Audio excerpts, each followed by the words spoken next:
Okay, let's move on to our next topic, which is the status of a company auditor. Fine. Now, before moving on to this topic, हम लोग इससे पहले जो जो भी पढ़े एक बार तुम लोग ना रिवीजन जरूर करना उसका, नहीं तो फिर बेकार हो जाएगा, पूरा पढ़ने का कोई मतलब नहीं बनेगा. Okay, now the discuss the status of a company order. It is not that much important, read कर लेना इस टॉपिक को, रीडेबल चीज है. जस्ट कि शेयर होल्डर, कभी कभी ऑडिटर क्या कर सकता है, एक शेयर होल्डर की तरह भी एक्ट कर सकता है, एक ऑफिसर की तरह भी एक्ट कर सकता है और एक सर्वेंट की तरह भी एक्ट कर सकता है. ठीक है ना. as such बहुत important topic नहीं. sometimes shareholders cannot directly participate in the management of the company, so they appoint auditors. कब कभी क्या होता है, ऑडिट शेयरहोल्डर्स तो नहीं पार्टिसिपेट करते हैं ना, और क्योंकि उन लोगों को मीटिंग्स का अपना दे आर मेनी थिंग जो पूरा करना पड़ता है. ओके, तो उसके वजह से उन लोग ऑडिटर्स को भी अपॉइंट कर लेता है as an agent of shareholder, as an agent of shareholders. Okay, तो sometimes officer of a company भी एज एन ऑडिटर अपॉइंट हो जाता है sometimes, although the auditor can not be termed as a director और manager of the company. क्या बोल रहा है कि although the auditor cannot be termed as a director or manager of the company, yet they are sometimes act as an officer of the company, sometimes act as an auditor. Auditor is as a servant. यहाँ servant का मतलब नौकर मत समझना. There is no doubt as a servant of the company like other employees, he also gets remuneration for his service. He also gets removed from the negligence of his work like other employee. He must be abide by the rules and regulations of the company. Okay, fine, not that much important point, but ठीक है, since syllabus का part है तो हम लोग पढ़ लिए. चलो next move on to the next topic, which is the liability of a auditor. कि एक ऑडिटर का क्या लाइबिलिटी बनता है. फाइन. अगर हम लोग लाइबिलिटीज को लेके बात करें ना, तो ये एज सच इतना इंपॉर्टेंट टॉपिक नहीं है. इस टॉपिक को लेके लाइबिलिटी क्या है, कि कॉन्ट्रेक्चुअल लाइबिलिटी क्या है और स्टैट्यूटरी लाइबिलिटी क्या है. As auditor is usually appointed, इसको भी रीडेबल रीड मार्क कर लेना, at not that much important. Okay, just mark it as read. Okay, then auditor is usually appointed by a written contract. The contract determines the scope of the audit works accordingly. The auditor violates any terms of the contract. अगर violate करता है कोई भी terms, he must be held liable under the Contract Act. Even in case where there is no written contract between the auditor and the appointing authority, he is expected to conduct complete audit. Under such circumstances, if he conducts partial order and error and fraud later on, he will be relieved from his liability. Simple सा point है कि अगर अगर वो mistakes करता है तो उसको हम लोग इंक्वायरीज वगैरह में दे देंगे, और उसके बाद अगर वो प्रॉब्लम बाद में फेस करता है कि नहीं एरर्स नहीं है, तब उसको हम लोग रिलीव भी कर सकते हैं एज अ कॉन्ट्रेक्चुअल लाइबिलिटी. लेकिन सिविल स्टैट्यूटरी लाइबिलिटी दूसरा होता है. स्टैट्यूटरी लाइबिलिटी क्या बोलता है, statutory liability of order arises in case organization that are legally required their books of accounts audited. In Indian country, the statutory liability of the auditor can again be classified into two types: liabilities and the Companies Act. Liabilities under the Companies Act and liabilities under other act. Okay, जो हम लोग यहाँ पढ़ेंगे. तो since contractual liability उतना important नहीं, but statutory liability marked is as important, mark it as important, which is तो liabilities under Companies Act, ये तो और ज्यादा important है. Okay, fine. Now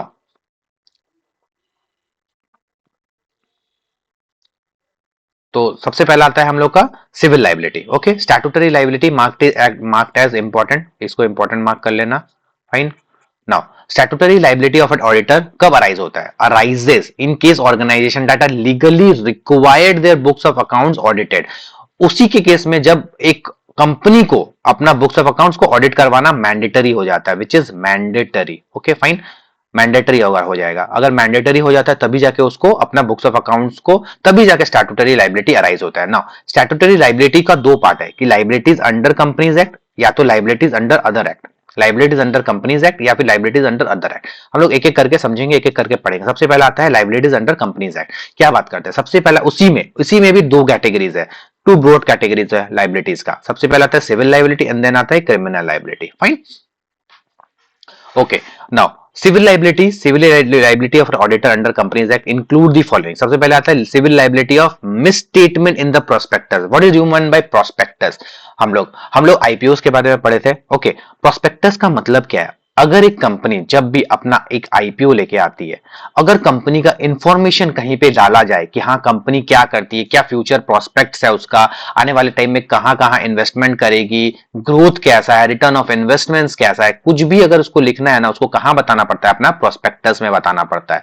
this is called what do you mean by prospectus, इसको ही हम लोग बोलते हैं prospectus.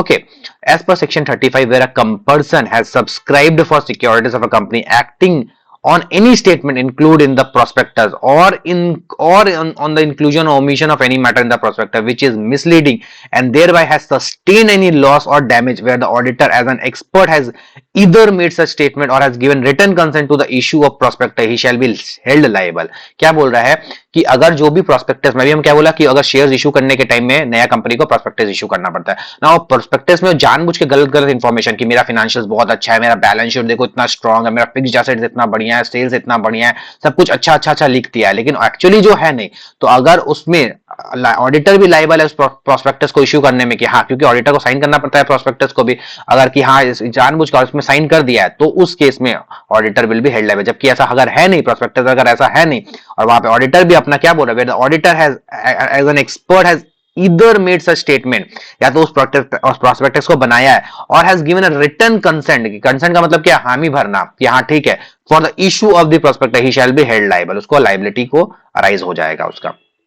Now, liability for misfeasance. Now, misfeasance basically क्या होता है, बेसिकली ब्रीच ऑफ ट्रस्ट और नेग्लिजेंस। अगर किसी चीज में हमको कोई काम दिया गया है, ठीक है, और उस काम को हम नहीं करते हैं ना, उस केस में हम लोग को बोलते हैं ब्रीच ऑफ ट्रस्ट या फिर ब्रीच ऑफ नेग्लिजेंस।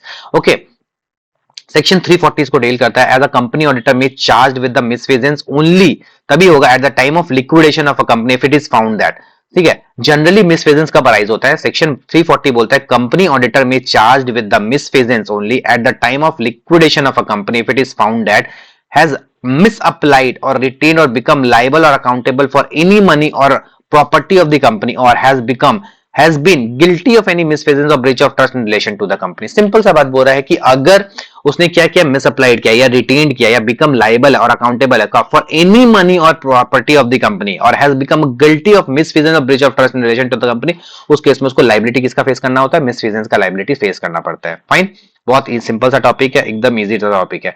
हम लोग मूव ऑन करते हैं सिविल लाइबिलिटी पे, ठीक है, sorry criminal liability.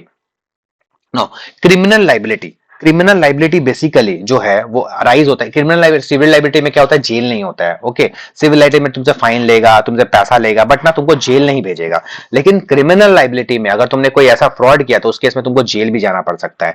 Basically section 34 इसको डील करता है, where the auditor has authorized the issue of any prospectus which includes any statement which is untrue और मिसलीडिंग और where the prospectus has included और omitted any matter which has mislead the auditor which may be held liable under section 447। Prospectus को लेके हम लोग क्या पढ़े थे, ऊपर पढ़े थे कि सिविल क्रिमिनल लायबिलिटी लगेगा ही लगेगा। अगर किसी को, अगर से सपोज मान के चलो, एक मिनट, अगर मान के चलो किसी को उसके वजह से, अगर उसके वजह से कोई भी प्रॉब्लम होता है, यहाँ पे डैमेजेस होता है, लॉस होता है, तो उसको सिविल लायबिलिटी लगेगा ही लगेगा, उसको क्रिमिनल लायबिलिटी लगेगा सेक्शन 447 बेसिकली कंपनीज एक्ट का एक सेक्शन है, सेक्शन 447, जहां पे बेसिकली डील किया गया ना, 447 में डील किया गया है कि कितने भी पेनल्टीज है जो ऑडिटर को लगते हैं यहाँ पे बेसिकली। ओके फाइन, तो यहाँ पे बेसिकली फाइन भी लग सकता है और उसको जेल भी हो सकता है, दोनों हो सकता है।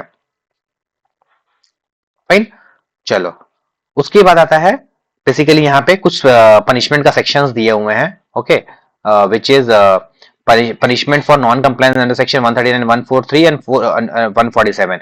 it is not that much important, इसको भी हम लोग मार्क करेंगे as only read। okay fine, just is marked it as read। okay, just एक बार रीड कर लेना, at not that much important point, हम लोग आगे बढ़ सकते हैं। okay, अदर लाइबिलिटीज में भी ना, अदर लाइबिलिटीज में भी ऐसा इतना इंपॉर्टेंट कोई टॉपिक है नहीं यहाँ पे। बेसिकली यहाँ पे जो डील किया गया है वो बात किया है लाइबिलिटीज टू थर्ड पार्टीज, अगर के इन केस लाइबिलिटीज, इसको भी एज अ रीड मार्क कर लेना। Okay, not that much important, read कर लेना जस्ट। यहाँ पे बोलता है कि अगर इन केस थर्ड पार्टी को कोई अगर लाइबिलिटी अराइज होता है या फिर honorary in honorary of auditor में अगर होता है या फिर liability in case of non statutory audit या नेग्लिजेंस ऑफ असिस्टेंट के केस में, तो क्या क्या ऑडिटर बेसिकली लाइबल है। Okay, every auditor owes duty to the person appointing him for the audit of the books of accounts accordingly in case of sole proprietor of partnership firm the auditor is liable for the proprietor और the partners. किसके लिए liable है, proprietorship के लिए liable है या तो partner के लिए लाइबल है।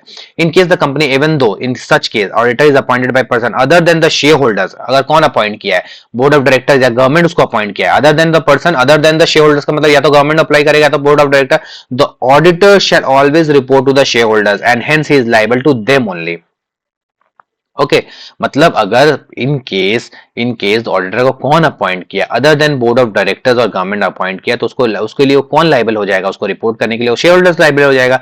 इन such case the or the liability of the auditor is contractual. Moreover, in such a case, in case of a company, the Companies Act also specifies a few other liabilities to be abide by the auditor. However, apart from the owner, a few stakeholders, including the creditor, potential investors, bank, government, and income tax authority, also depends on the audited account. Simple सा बात है ना, अगर तुम सोचो ना, तुम इस जो ऑडिट रिपोर्ट है, ये जो ऑडिट रिपोर्ट तुम प्रिपेयर कर रहा है, किसके लिए प्रिपेयर कर रहा है? मेनली तो तुम शेयर होल्डर्स के लिए रिपोर्ट करता है, लेकिन सिर्फ शेयर होल्डर्स तो अफेक्ट नहीं होता है ना, इसके साथ क्रेडिटर्स, पोटेंशियल इन्वेस्टर्स, जो लोग इन्वेस्ट करेंगे, bankers, governments, income tax authorities, सब कोई डिपेंड करता है उस ऑडिटेड फाइनेंशियल स्टेट में। और अगर तुमको उसके वजह से तुमको किसी का लॉस हो जाता है, थर्ड पार्टी किसी का भी लॉस होता है, तो तुमको उस लाइबिलिटीज के लिए तुम बेयर करने के लिए रेडी हो जाओ। Okay, now this point and this point ये सब उसी से रिलेट करते हुए पॉइंट है, एक बार जस्ट रीड कर लेना, एज सच इंपॉर्टेंट नहीं है, इतना कुछ पढ़ाने के लिए है नहीं, as such just readable point है, समझा दिए एक पॉइंट, एंड बाकी सबका बस एक बार रीड कर लेना, it will stuck in your mind. हम लोग का नेक्स्ट टॉपिक है, जो इंपॉर्टेंट टॉपिक है वो है ब्रांच ऑडिट। फाइन, इसको एक बार इंपॉर्टेंट मार्क कर लेना। ब्रांच ऑडिट समटाइम्स 5 मार्क्स का आ जाता है। ये बेसिकली ब्रांच ऑडिट होते ही क्या है, ठीक है। अच्छा, before moving into the chapter topic branch audit, हम लोग ब्रांच का मतलब क्या समझते हैं? बेसिकली एक कंपनी होता है, कंपनी का जो छोटे, अगर हम लोगों के कहीं पे बोलते हैं कि ब्रांच खोलना है हमको, इसका मतलब क्या है? हम पूरा का पूरा कंपनी तो नहीं ना खोल सकते, हम उसका एक एक पार्ट, एक छोटा सा पार्ट हम लोग का खुल सकता है। ओके, जहां पे हम लोग बेसिकली हम लोग वहां पे सारा फंक्शंस नहीं होगा, लेकिन जो मेजर फंक्शंस होते हैं, जैसे सेल हो गया समझ लो, या फिर परचेजेस हो गया, अगर वो से समझ लो मेन कंपनी से हो रहा है, लेकिन कुछ डिपो सेल्स होते हैं जो जो वहां से नहीं हो सकते, लेकिन ब्रांच से हो सकते हैं, लोकल हो सकता है, तो उसको हम लोग उसको हम लोग बेसिकली ब्रांच बोलते हैं। तो अब ब्रांच ऑडिट कैसे होता है, उसमें क्या करना पड़ता है, वो हम लोग बेसिकली इस चैप्टर में पढ़ेंगे। ओके, सेक्शन 143 सबसेक्शन 8 क्या बोलता है कंपनीज एक्ट का, which specifies the provision relating to branch office of a company which are as follows. Fine, where a company has a branch office, ठीक है, अगर किसी कंपनी का क्या है, ब्रांच ऑफिस है, the accounts of that office shall be audited either by the auditor appointed for the company under this act or by any person qualified for appointed as an auditor of the company under this act। Okay fine, क्या बोल रहा है, simple सा बात है, देखो बोल रहा है कि एक जब भी कंपनी का ब्रांच ऑफिस होता है, उस ऑफिस का the accounts of that office shall be audited, उसको कौन ऑडिट करेगा, उस ब्रांच ऑफिस को कौन ऑडिट कर सकता है? इधर bye the auditor appointed for the company, या तो जो कंपनी का ऑडिटर है वो बेसिकली ऑडिट कर सकता है उसको अंडर दिस एक्ट, और है यहाँ पे, और by any other person qualified for being appointed as an auditor, मतलब या तो कोई और सीए हो। हम लोग क्या पढ़े थे, हम लोग स्टार्टिंग में भी पढ़े थे, एक बैंक का मेन कंपनी ऑडिटर होता है, उसके बाद उसका सब ब्रांच होते हैं, उस सब ब्रांच लोग क्या करते हैं, ऑडिट करते हैं, और मेन ऑडिटर को ऑडिट रिपोर्ट फाइन करते हैं। लेकिन ऐसा जरूरी नहीं कि कंपनी ऑडिटर जो है वो ब्रांच ऑडिट नहीं कर सकता, वो भी कर सकता है। तो यहाँ पे बोल रहा है या तो ये कर सकता है, या तो और अगर छोटा कंपनी है, बेसिकली बड़े कंपनीज का तो अलग अलग ऑडिटर अपॉइंट होता है, लेकिन अगर छोटा है तो ये मेन ऑडिटर भी जाके ब्रांच ऑडिट कर सकता है। Fine, where the branch office situated in the country outside India, अगर समझ लो आउटसाइड इंडिया, तो उस केस में क्या होगा, accounts of the branch office shall be audited इधर बाय द कंपनी ऑडिटर, वो खुद जाएगा फॉरेन में जाके ऑडिट करेगा, या फिर वहां का कोई अकाउंटेंट है जो मतलब बेसिकली एलिजिबल है for qualified to act as an auditor of the accounts of the branch office in accordance with the law of that country. Say suppose हमको, मेरा एक ब्रांच है यूएसए में, ओके, यूएसए का कोई एक पर्सन या द कंपनी ऑडिटर जाएगा और यूएसए में जाकर ऑडिट करेगा, जो भी बहुत ज्यादा खर्चा हो जाएगा उसको, अब यहाँ से जाओ वहां रहने का खाने का खर्चा तो बहुत ज्यादा हो जाता है, तो क्या होता है ना, एक पर्सन हम लोग वहां पे अपॉइंट करते हैं जो auditor as an auditor appoint हो सकता है, और वो एलिजिबल है उस कंट्री में ऑडिट करने के लिए, उसको हम लोग अपॉइंट कर लेंगे और बोलेंगे भाई इस ब्रांच को ऑडिट कर ले, और जो ऑडिट रिपोर्ट होता है तू हमको भेज दे। ठीक है, समझ में आया? ओके, जो ड्यूटीज एंड पावर क्या होगा, सेम रहेगा, जो कंपनी ऑडिटर का जो जितना ड्यूटीज एंड पावर होता है, ब्रांच ऑडिटर का सेम ड्यूटी एंड पावर होगा। The duties and power of the company auditor with reference to the audit of the branch auditor if any shall be contain in subsection, जितना भी बोला गया है same वो जो 143 subsection 1 to 4 में बोला गया है, ऊपर हम लोग ऑलरेडी पढ़े हुए हैं, जो ड्यूटीज के बारे में बताया गया सेम रहेगा, मतलब मोटा मोटी बात नहीं समझ लेना, जितना भी कंपनी ऑडिटर का जितना भी ड्यूटीज रहता है, पावर्स रहता है, वो सारा का सारा ब्रांच ऑडिटर्स का भी पास भी रहता है। Similarly, if the branch auditor is appointed separately, the duties and power of the branch auditor shall be same as applicable. जैसे ही अगर अलग भी अपॉइंट हुआ है कंपनी ऑडिटर का, अगर same company auditor branch auditor appoint हो गया तब तो सेम ही रहेगा, वैसे ही अगर कोई अलग भी अपॉइंट हुआ तो भी सेम रहेगा, दोनों में कोई ऐसा डिफरेंस नहीं है। Fine, the branch auditor shell prepare, अब क्या करेगा ब्रांच ऑडिटर, क्या करेगा, एक रिपोर्ट प्रिपेयर करेगा और ब्रांच एग्जामिन करेगा, जो मतलब बेसिकली जो ब्रांच एग्जामिन किया था उसका एक रिपोर्ट प्रिपेयर करेगा एंड सेंड द सेम, उसको क्या करेगा, ऑडिटर को भेजेगा, who shall deal with the report in such manner as he considers necessary. Fine. Basically क्या करेगा, ब्रांच ऑडिटर एक रिपोर्ट प्रिपेयर करेगा, एक रिपोर्ट प्रिपेयर करेगा और उसको क्या करेगा ना, मेन ऑडिटर को सेंड कर देगा। ओके, सारा ऑडिट्स करने के बाद वो basically branch auditor main auditor को सेंड कर देगा। Provision of the section 12 of section 143 regarding reporting of fraud by the auditor shall also extend to the branch auditor to the extent it relates to the concerned branch। अगर branch में भी कोई frauds वगैरह हो रहा है तो ये मेन कंपनी ऑडिटर का सिर्फ रिस्पॉन्सिबिलिटी नहीं है, जो ब्रांच ऑडिटर ब्रांच ऑडिट करने गया उसका भी सेम रिस्पॉन्सिबिलिटी है। The branch auditor also report prepare examine by him send आचार्य। ये वाला भी पॉइंट हो गया, ठीक है, सिंपल सा पॉइंट है। अगर इसको हम समराइज करें तो सबसे पहले बोल रहा है कि बेसिकली यहाँ पे जो कंपनी है उसका जो ब्रांच ऑफिसर है उसको कंपनी ऑडिटर भी ऑडिट कर सकता है, ब्रांच ऑफिसर भी ऑडिट कर सकता है। अगर इंडिया में है और अगर आउटसाइड इंडिया है तो बेसिकली हम लोग या तो उस पर्टिकुलर कंपनी ऑडिटर अपॉइंट कर लेंगे या तो एक पर्टिकुलर उस लॉ का जो एलिजिबल पर्सन होगा उसको हम लोग अपॉइंट कर लेंगे। ड्यूटीज एंड पावर दोनों का सेम रहेगा, उसमें कोई डिफरेंस नहीं रहेगा, ठीक है। अगर ब्रांच ऑडिटर रिपोर्ट पेपर कर लेगा उसको मेन ऑडिटर को सेंड कर देगा और जब सेंड कर दिया अगर उसको अगर कोई फ्रॉड दिखता है तो वो साथ साथ जैसे कंपनी ऑडिटर रिपोर्ट करता है वैसे उसका भी रिस्पॉन्सिबिलिटी उस पॉइंट को रिपोर्ट करने का। एक बार तुम लोग रीड कर लो फिर हम लोग आगे बढ़ते हैं नेक्स्ट टॉपिक में अपना, which is joint audit. Joint audit is also important at, बहुत ज्यादा इंपॉर्टेंट नहीं है जॉइंट ऑडिट बट ना समटाइम्स 5 मार्क्स का क्वेश्चन बन जाता है इसको, ठीक है, जॉइंट ऑडिट में, ठीक है। एक बार तुम लोग रीड कर लो and then we will move to the next topic, joint audit.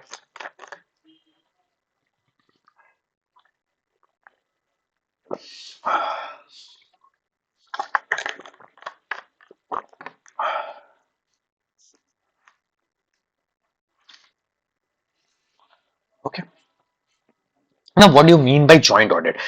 तुमको समझ टर्म से ही समझ में आ रहा है जॉइंट, ठीक है, एक मिनट। हाँ, what do you mean by joint?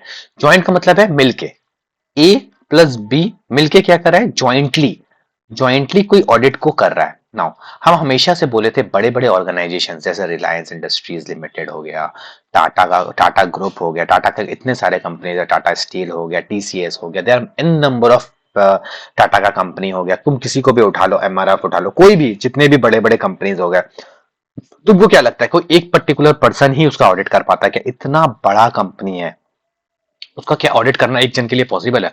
उस केस में ना जॉइंट ऑडिटर्स अपॉइंट होते हैं। से सपोज अपॉइंट हुआ पीडब्ल्यूसी and EY, Ernst and Young, ये दोनों ऑडिटर्स अपॉइंट हो गए हैं किसका ऑडिट करने के लिए, रिलायंस इंडस्ट्रीज लिमिटेड का ऑडिट करने के लिए। Okay fine. नाउ पीडब्ल्यूसी भी एक ऑडिट करेगा और उसको एक एरिया मिल जाएगा कि से सपोज मान के चलो पीएल का तो जितना आइटम्स है वो तुमको ऑडिट करना है, और ईवाई बोलेगा ओके फाइन इनफ, जब तुम पीएल करा तो पूरा बैलेंस शीट मेरा रिस्पॉन्सिबिलिटी, और उसके बाद इन लोग दोनों मिलके क्या करेगा, एक ऑडिट रिपोर्ट प्रिपेयर करेगा और उसके बाद इसको कंसोलिडेट करने के बाद फिर जाके वो शेयर होल्डर्स के पास या फिर बोर्ड ऑफ डायरेक्टर्स के पास प्रेजेंट होता है। समझ में, ये कंसेप्ट है बेसिकली जॉइंट ऑडिट का। Joint audit refers to the system of appointing more than one audit firm or individual chartered accountants to conduct the audit of a single organization। एक particular organisation का अगर दो जन मिलकर audit कर रहे हैं उसको हम लोग क्या बोलते हैं, joint audit. What are the advantages of joint audit? ठीक है, joint audit helps in pooling of expertise of more than one auditor. अब मान के चलो ना, सो सपोज अगर गौरव और एक पर्टिकुलर पर्सन कोई और मेरा एक फ्रेंड, जो लोग दोनों मिलके, जो दोनों का पास अच्छा नॉलेज है, वो लोग दोनों मिलके अगर जॉइंटली एक ऑडिट को एग्जीक्यूट करेगा तब एक ऑडिट होगा, कि एक सिर्फ गौरव अगर करेगा तब होगा? ऑफ कोर्स अगर दोनों मिलके करेंगे तो दोनों का नॉलेज मिलेगा तो शायद हो सकता है काम और भी ज्यादा बेटर हो।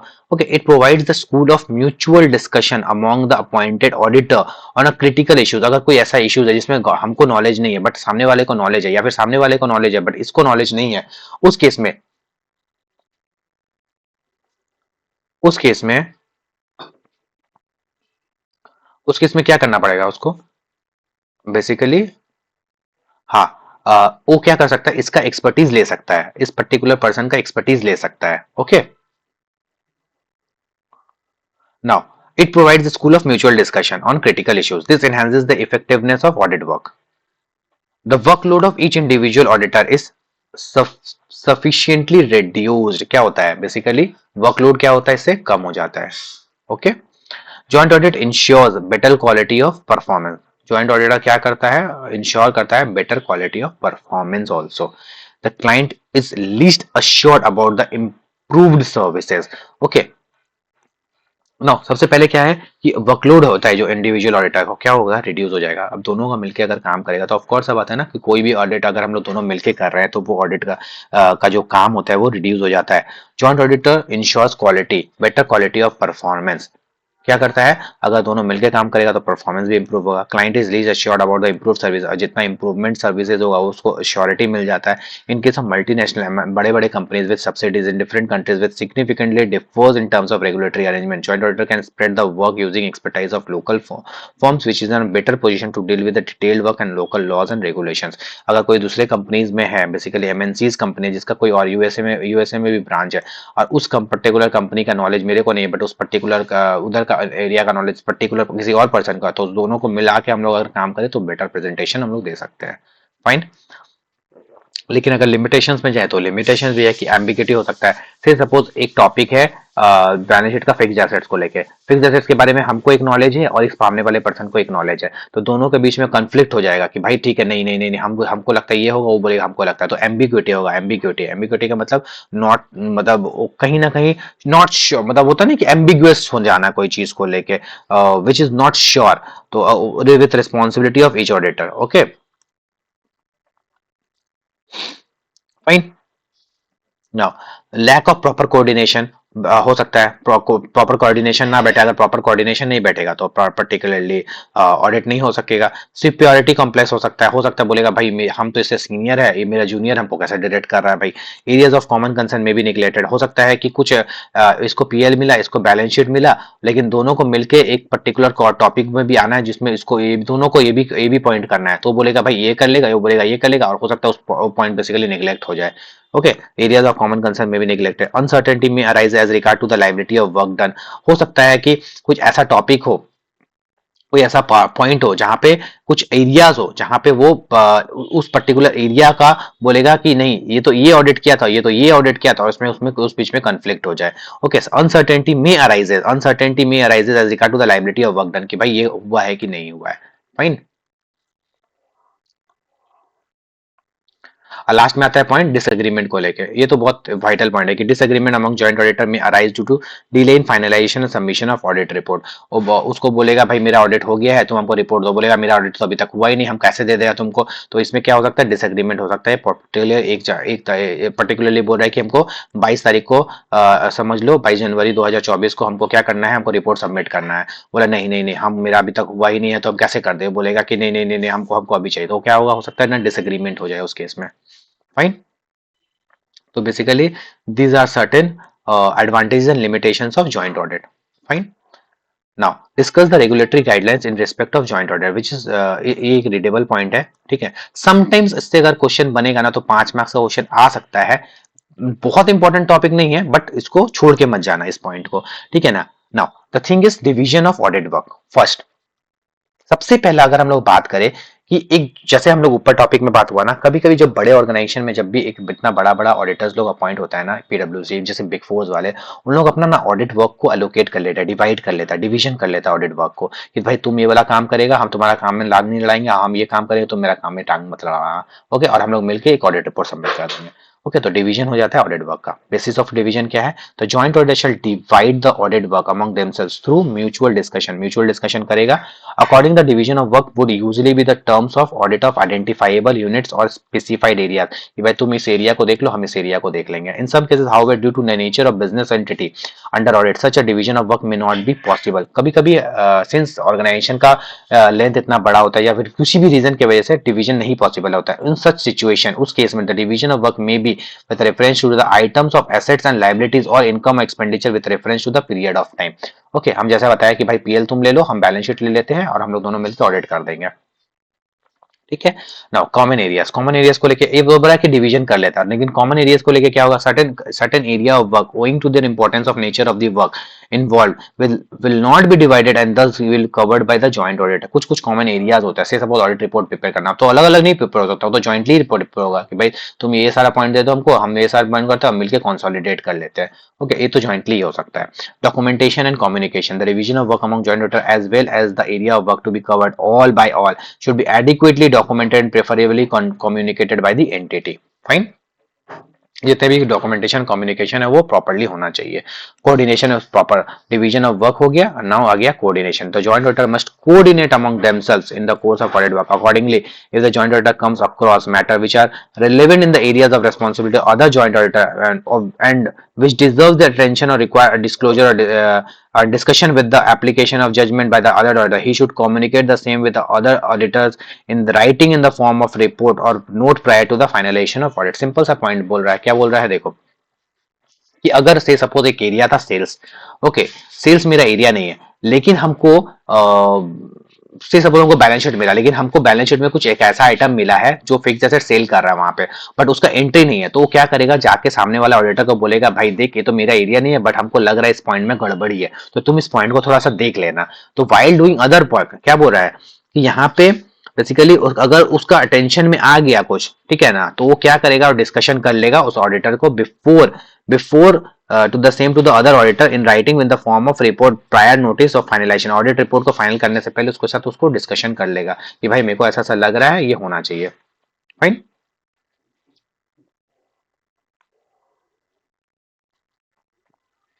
Now responsibility of joint auditor, CA inter करना और सीए फाइनल का ये हॉट टॉपिक होता था। रिस्पॉन्सिबिलिटी ऑफ जॉइंट ऑडिटर, ये बहुत बार ये टॉपिक आता है, तो इस टॉपिक को हमको हो सकता है तुम हमको लगे तुम लोग का इस टर्म में ये क्वेश्चन या तो यहाँ से बन जाए 5 मार्क्स का। ओके, कि एक जॉइंट ऑडिटर का क्या क्या रिस्पॉन्सिबिलिटीज होता है, what are the responsibilities of joint auditors. अगर ऐसा क्वेश्चन आ गया 5 मार्क्स का तो तुम लोग को ये वाला टॉपिक को लिखना है जहां पे हम लोग ये सारे पॉइंट्स को डिस्कस करेंगे। Fine. Again I am saying, जो जॉइंट ऑडिट टॉपिक है ना, it is not that much important, but sometimes हम लोग छोड़ नहीं सकते हैं ना कुछ चीजों को लेके, क्योंकि क्वेश्चंस आ जाती है वहां से। एसए 299, अगर हम लोग एसए वाला जो टॉपिक है ना वहां पे अगर जाए ना रिस्पॉन्सिबिलिटी ऑफ जॉइंट ऑडिटर्स को लेके, तो वहां पे ये टॉपिक दिया हुआ है। Okay fine. Where the joint auditors are appointed, they should, by mutual discussion, divide the audit work among themselves. Thus, the division may be on the basis of specific area को लेके हो जाएगा, या items को लेके होगा, set of liabilities और income और एक्सपेंडिचर को लेके हो सकता है। पर्टिकुलरली बोले ना, जैसे तुम या तो तुम पीएल ले लो, या तो हम बैलेंस शीट ले लेते हैं, या तो तुम इस पोर्शन को ले लो, हम इस पोर्शन को ले लेते हैं। तो जब भी एक ऑडिटर का डिवीजन होता है तो वो पर्टिकुलरली डिवीजन जो होता है या तो एक स्पेसिफिक एरियाज को लेके होता है, या तो सेट ऑफ लायबिलिटीज और इनकम एक्सपेंडिचर को लेके होता है। Fine. As per standards on auditing, joint auditors are jointly and severally responsible। Sometimes ना क्वेश्चन ऐसे घुमा के पूछ लेगा यहाँ से ऐसे करके, कि क्या क्या ऐसा एरिया है जहां पे जॉइंट जो ऑडिटर्स है जॉइंटली एंड सेवरली रिस्पॉन्सिबल है। हम बोले ना तुम लोग का चार्टर्ड अकाउंटेंट में ये हॉट टॉपिक होता था, ये टॉपिक कभी ना कभी घुमा घुमा के ये क्वेश्चन जरूर आ जाता था कि ऐसा कौन सा टाइम है जहां पे जॉइंट ऑडिटर्स लोग jointly and severally responsible होता है। now what do you mean by jointly and severally responsible? now ये मार्क इट एस, ऐसे हाईलाइट कर लेना इस पॉइंट को कि कौन सा एरिया है जहां पे ना जॉइंट ऑडिटर्स लोग जॉइंटली एंड सेवरली रिस्पॉन्सिबल हो जाएगा। फाइन। एक मिनट, हाँ,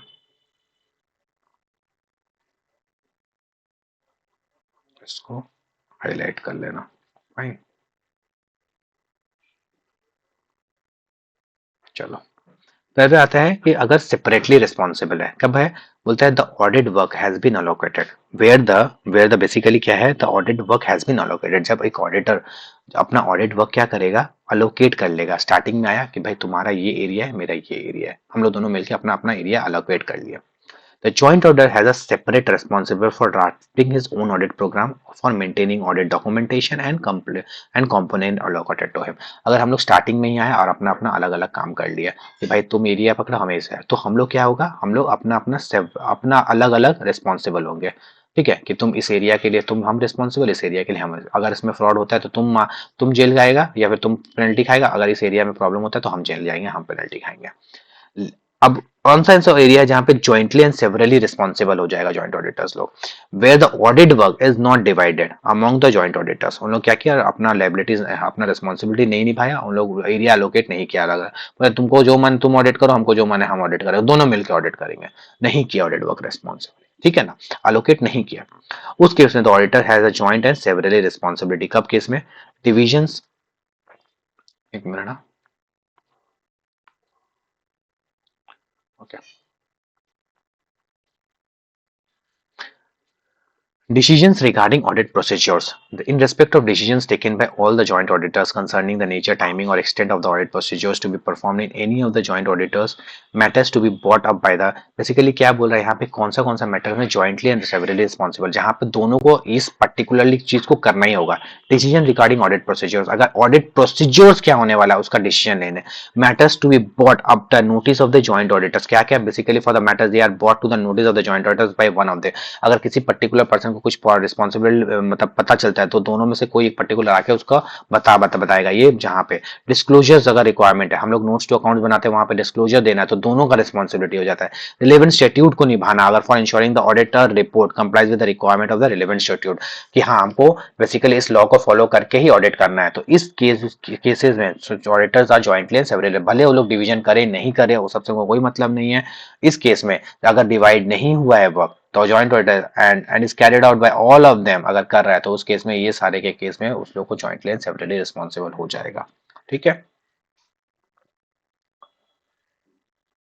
फाइन. लास्ट टॉपिक है हम लोग का which is reliance on the work of the other audit basically joint auditors. Basically कि अगर कोई और जैसे हम लोग याद है हम लोग को प्रॉपर्टीज बेसिकली प्रॉपर्टीज को अगर हम लोग को वैल्यू करना है तो हम लोग को अदर जॉइंट ऑडिटर्स पे भी कभी कभी समटाइम्स रिलाई करना कि उसका प्रॉपर्टी पे उसका बहुत अच्छा हाथ है. तो एक काम करते हैं इस पर्टिकुलर बंदा को अपॉइंट करते हैं और उससे इसका ओपिनियन लेते हैं. It is not necessary for the joint auditor review the work perform by other joint auditors और perform any test in order to ascertain whether the work has actually been perform in accordance with the generally accepted audit procedures. However, each joint auditor is entitled to rely on other joint auditors for bringing to the notice and departure from the generally accepted accounting principles or any matter errors noticed to the during the audit. Just readable point है, just read कर लेना, not that much important. काट भी सकता है. Reporting responsibilities भी काट सकता है. एक बात बता दे रहे इसका मतलब क्या, normally the joint auditors can submit an unanimous audit report. मतलब वो जरूरी नहीं है किसी के प्रभाव में आके रिपोर्ट देगा. अनएनिमस ऑडिट रिपोर्ट दे सकता है, उसका मर्जी से रिपोर्ट दे सकता है. However, in case there are disagreement about the matters to be covered by the auditor, each one of them should express his own opinion through a separate audit report. A joint auditor is not bound by the views of most of them. Basically उसका जब मन जैसा मन उस तरीके से वो report दे सकता है और उसके लिए वही रिस्पॉन्सिबल एंड लायबल होगा. फाइन. तो that's complete are joint audit topic. हम लोग उसके बाद हम लोग नेक्स्ट क्लास में डेप्रिसिएशन टॉपिक से स्टार्ट करेंगे. फाइन.